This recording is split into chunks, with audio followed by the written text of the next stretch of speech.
Assalamualaikum warahmatullahi wabarakatuh. Welcome back to MKU Bahasa Inggris Class. With me, Miss Hermi Zaswita. Everyone, this is our 10th meeting. And in this meeting, we learned about another skill in TOEFL, that is reading. Jadi ini adalah pertemuan ke-10.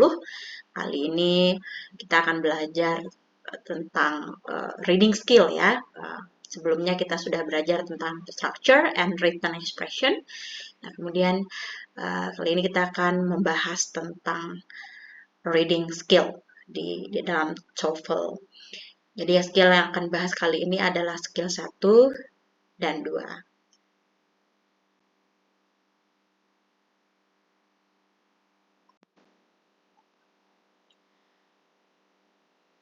Questions about the ideas on the passage. Jadi di dalam reading biasanya yang ditanyakan di awal adalah tentang ideas of the passage. It is very common for reading passage in reading session about the paper TOEFL test and the computer TOEFL test to have question about the overall ideas in the passage. Ya. Biasanya yang ditanyakan adalah overall ideas dalam passage atau paragraf. The most common type of question is about, biasanya yang ditanyakan itu adalah main idea, gitu ya, topik, kemudian title or subject. Jadi pertanyaannya biasanya, what is the main idea of the passage? What is the topic of the passage? What the best title for the passage? Misalnya seperti itu. Then there may also be question about how the information in the passage is organized, about which type of information is included in a particular paragraph. Juga biasanya ada juga yang ditanyakan tentang spesifik informasi di dalam paragraf tertentu di dalam sebuah passage. Nah, di reading itu pertanyaan main idea ini biasanya banyak muncul, gitu. Tapi mungkin menggunakan kalimat yang berbeda-beda. Nah, berbeda dengan structure and written expression section, sebelumnya kita udah belajar ya tentang structure and written expression section. Jadi kalau di reading ini kita tidak mempelajari tentang grammar. Jadi yang dipelajari adalah bagaimana trik untuk menjawab soal reading dengan mudah. Dan diperlukan juga berlatih. Kalau Anda semua sering berlatih soal reading, tentunya nanti insya Allah bisa menjawab soal reading dengan baik. Nah, kayaknya berharap kita dapat melihat dan memahami video penjelasan ini dengan baik. Kita ke skill 1, answer main idea question correctly. Gimana caranya kita menjawab pertanyaan tentang main idea secara benar gitu ya. Biasanya sama seperti soal yang lain, baik itu listening, yang structure and written expressions, reading juga soalnya bentuk multiple choice. Jadi dalam TOEFL semuanya itu bentuknya multiple choice. Nah, di reading ini ada biasanya 50 soal ya. Nah, question about the main idea of the passage ya.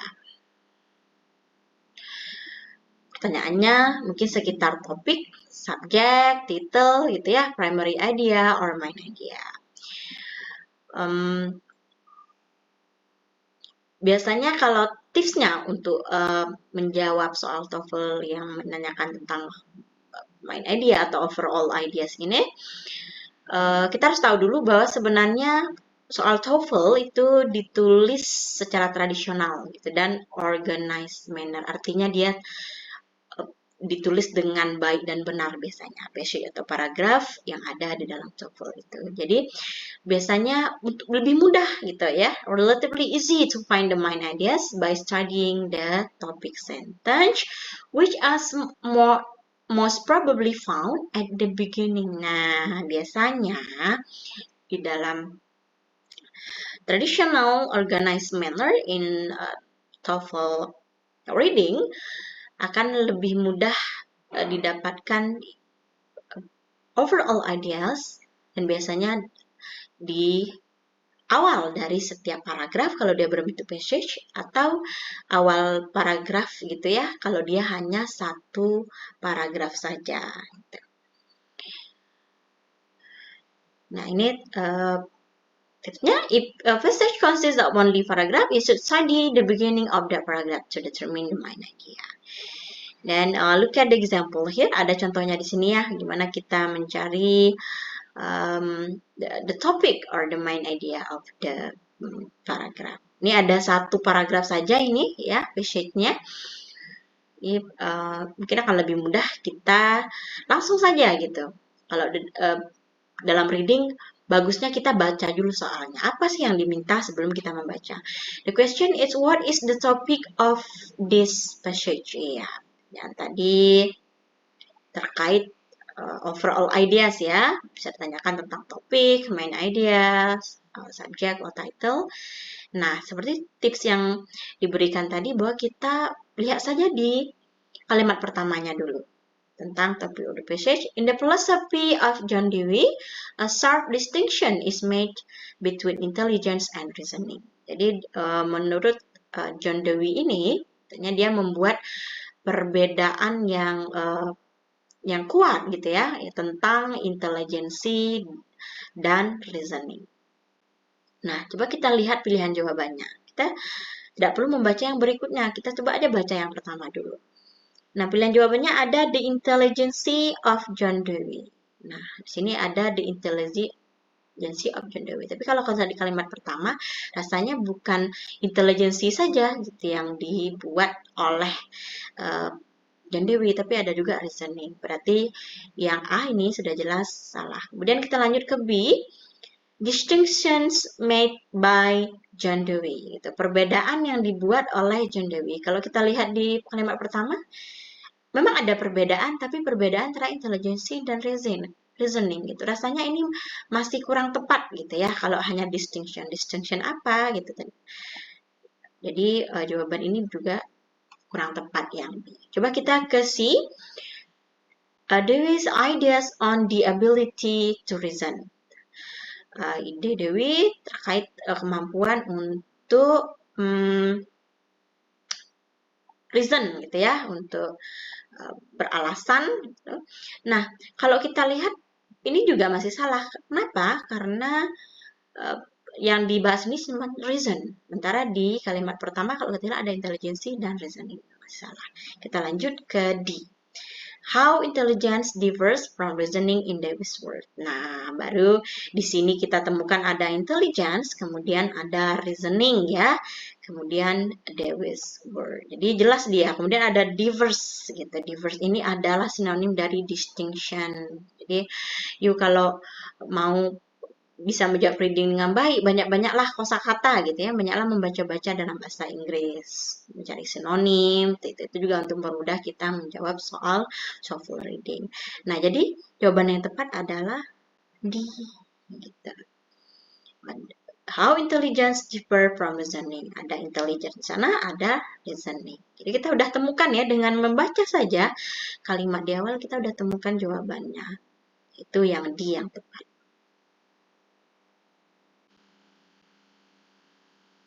Dan kemudian di sini ada TOEFL exercise 1 nih. Miss mau Anda semua pause dulu videonya dan coba kerjakan yang TOEFL exercise 1 ya. Ada masih juga sekitar ditanyakan adalah the topic of the passage, kemudian the best title for the passage, itu sama saja. Artinya yang ditanyakan adalah overall ideas of the passage. Juga ini ada passage 2, kemudian passage 3 ya. Silakan kerjakan dulu sebelum masuk ke yang berikutnya. Kira-kira apakah Anda bisa ini menjawab? Lihat saja kalau misalnya dia banyak passage ya, di sini ada 2, lihat saja di awal setiap ini paragrafnya. Gitu. Menentukan the passage mainly discusses, kalau bentuknya pertanyaan seperti ini sama saja. Kita adalah overall passage. Jadi kalimatnya saja yang berbeda, cuma maksudnya adalah sama. Jadi, kalau for berarti baca semua di awal passage-nya gitu ya. Di sini coba jawab Dan bisa juga nanti dijawab di kolom komentar ya, siapa yang bisa menjawab ini, passage ini. Oke.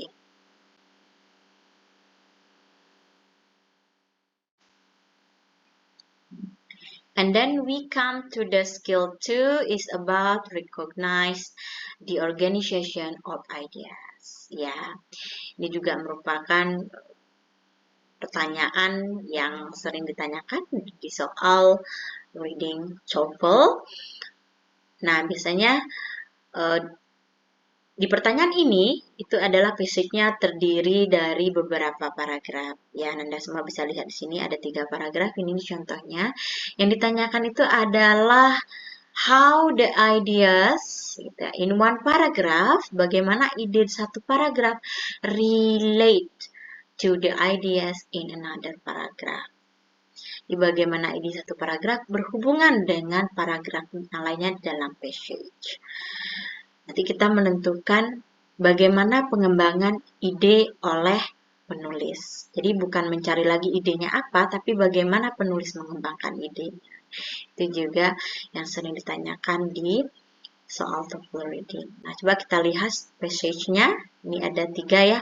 Nah, kita ke pertanyaannya dulu. Ya, in this passage, pertanyaannya adalah in this passage, an idea is presented and then revealed. Nah, yang A adalah sebuah ide yang disajikan kemudian disangkal, gitu ya.